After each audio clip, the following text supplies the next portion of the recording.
Assalamualaikum warahmatullahi wabarakatuh. Channel ini membahas tentang dimensi sejarah Indonesia.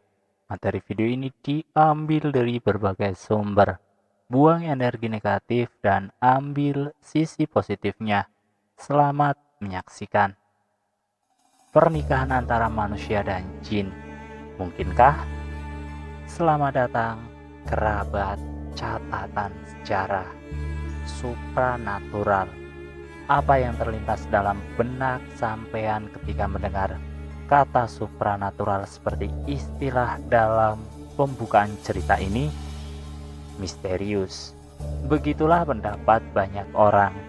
Tak banyak orang yang mampu menyingkap tabir misteri supranatural, baik itu tentang perbedaan supranatural dan mistis, terlebih untuk membuktikan kebenarannya.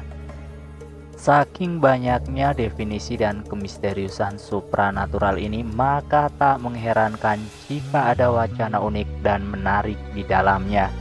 Bahkan terkesan nyeleneh. Suka tidak suka membuat dahi kita mengkerut, saking kontroversinya. Tapi tak bisa kita pungkiri, di lain sisi wacana nyeleneh tersebut dipercayai banyak orang. Seperti pada judul cerita ini, pernikahan antara jin dan manusia. Mungkinkah itu terjadi? Namun berpeluang pada hak asasi manusia. Setiap orang berhak mempercayai dan setiap orang pun berhak untuk tak mempercayainya. Saya tidak hendak berpolemik di sini.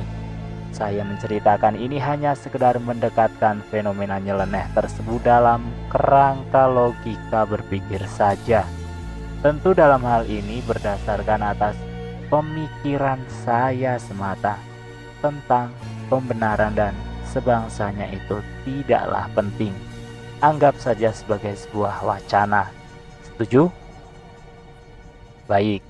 Salah satu wacana yang menarik dan hingga saat ini menjadi kontroversi dalam ranah supranatural adalah menikah dengan jin.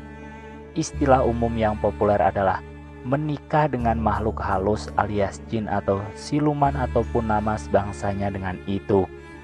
Pertanyaannya kemudian, apa memang ada dan bisa seorang manusia menikah dengan jin? Monggo kalian menarik kesimpulan jawaban sendiri melalui pembabaran sederhana setelah cerita ini selesai sampean dengarkan. Mengingat masing-masing orang pasti berbeda persepsi dan pandangan. Konon menurut cerita mistis, orang-orang melakukan pernikahan dengan jin biasanya mempunyai ekspektasi agar dirinya sakti atau untuk tujuan kemakmuran alias kekayaan. Paling umum dalam kehidupan masyarakat ketika seseorang menikah dengan jin dihubung-hubungkan dengan pesugihan. Konon bila seseorang ingin terbantu kekayaannya bisa melalui menikah dengan jin tertentu. Sering kita mendengar ada seseorang yang menikah dengan jin, bahkan mempunyai anak hasil pernikahannya dengan jin. Sebagian orang meyakini kebenarannya, dan tentunya sebagian lagi menyanggah kebenarannya.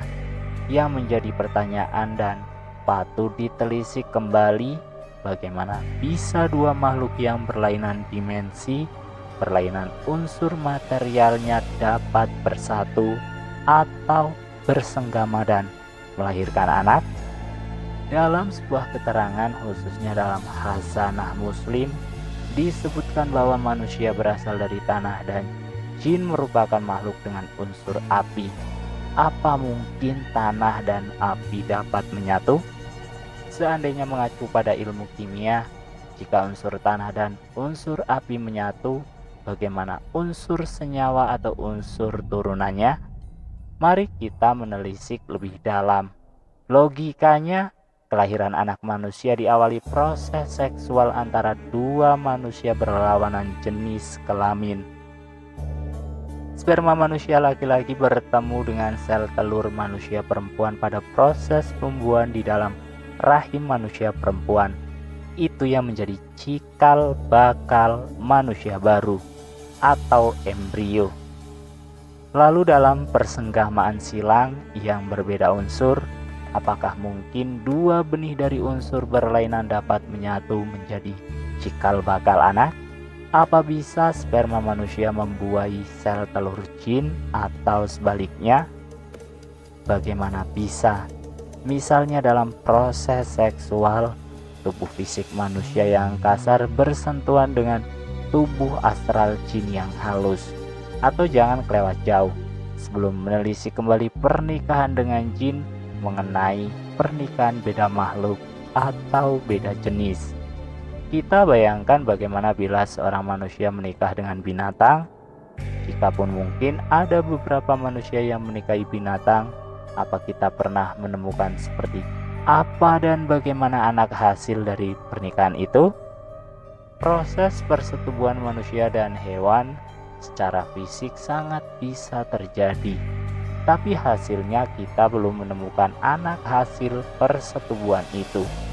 Dari kacamata kemanusiaan, pernikahan seperti itu dalam konteks normal manapun pasti dianggap sebagai penyimpangan.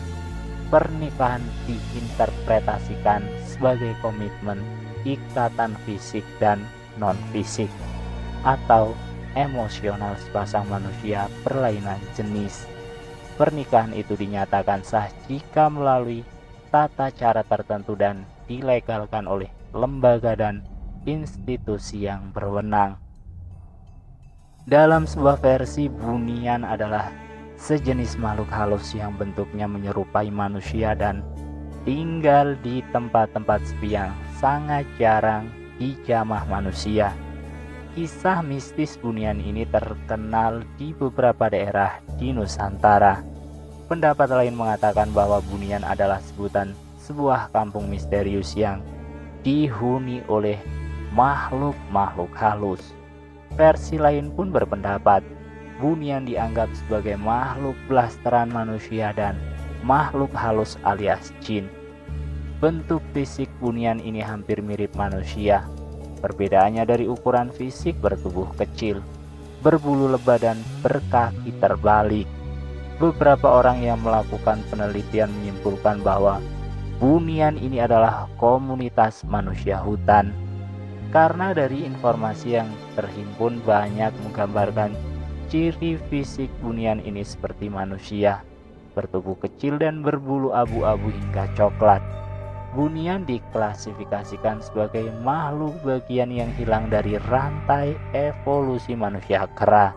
Mereka menyebutnya kera misterius. Hingga kini berbagai penelitian untuk membuktikan eksistensi keberadaan bunian belum membuahkan hasil yang dapat dijadikan bukti otentik dan referensi mengenai bunian ini mistis.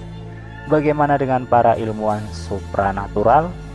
Tentu meneliti dengan teknologi dan tentunya mencari dimensi bunian menggunakan kemampuan astral traveler seraya berdoa. Inilah bentuk supranatural yang sebenarnya. Supranatural adalah ancient science yang merupakan bagian dari hukum tiga usaha. Selain fenomena bunian, banyak yang menganggap pernikahan dengan jin itu ada dan menghasilkan anak blasteran. Pernikahan manusia dengan jin kemungkinan menghasilkan anak blasteran dengan kombinasi fisik dan sifat berbeda-beda. Konon bila ayahnya manusia dan ibunya jin, hasil pernikahan itu membuahkan anak jin yang memiliki bentuk dan sifat layaknya manusia. Namun, ia tidak terlihat manusia lain. Yang dapat melihatnya hanya orang tua dan sebagian orang-orang tertentu saja. Dan konon lagi, jika ibunya manusia dan ayahnya jin, anak hasil perkawinan itu berwujud manusia yang bisa dilihat namun memiliki perbedaan mencolok dibanding anak manusia murni lain.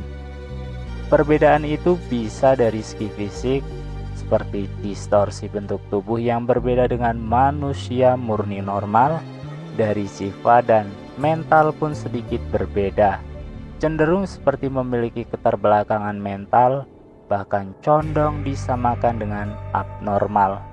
Selama kajiannya menggunakan kata konon, maka itu belum tentu terbukti kebenarannya.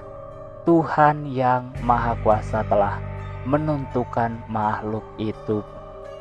Tuhan yang Maha Kuasa telah menentukan makhluk itu berpasang-pasangan sesuai dengan ras dan golongannya. Jika ada makhluk yang menjalin pernikahan dengan makhluk berbeda, itu adalah bentuk penyimpangan. Efek dari penyimpangan ini berhubungan dengan habitat, sifat dan kebiasaan akan menimbulkan bentrokan bagi keseimbangan kosmos. Hukum semestanya, jin menikah dengan jin lain dalam satu ras di dalam satu dimensinya. Manusia dengan manusia lain dimensi ketiga, atau Buana Panca Tengah atau Midgard. Kalau ada yang mengaku ia menikah dengan jin, yang perlu dipertanyakan adalah bentuk pernikahan itu seperti apa, di mana, dan siapa yang menikahkannya. Lalu, dari aspek mana pernikahan itu dinilai sah? Kalau mengacu pada kemungkinan seseorang menikah dengan jin tanpa ada saksi yang membenarkan pernikahan itu terjadi, itu mungkin bisa dikatakan hanya sensasi imajinatif. Dan kalaupun seseorang mengaku telah menikah dan bisa bersetubuh dengan jin, bagaimana dan seperti apa persetubuhan itu? Apakah melibatkan sensasi yang terasa oleh fisik sebagaimana sensasi seksual dua orang manusia murni, atau hanya melibatkan sensasi perasaan saja? Monggo menarik kesimpulan sendiri. Sekian, terima kasih. Wassalamualaikum warahmatullahi wabarakatuh.